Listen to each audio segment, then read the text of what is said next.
अनि तनाव भइहाल्छ नि फर्काउनु पऱ्यो नि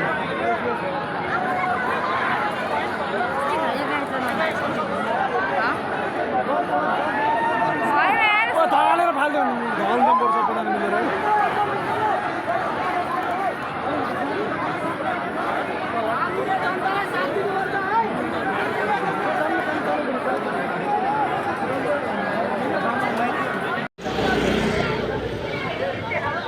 दर्शकबिन यतिखेर म चाहिँ यो रातो फुलको दृश्य देखाउन गइरहेको छु तपाईहरु समक्ष। यो चाहिँ गगन थापाको घर अगाडिको दृश्य हो।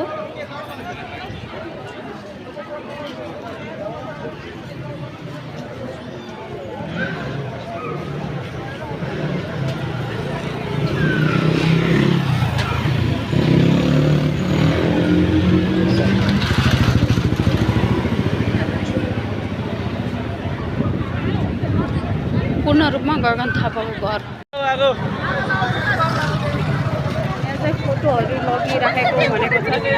फोटो फ्रेमहरू लग्यो भनेर आक्रोशित युवाहरूले रोजेको अवस्था हो। यो चाहिँ रातो फुलको दृश्य हो। गगन थापाको अगाडिकै यहाँ फोटो फ्रेमहरू लगेको भनेर सबै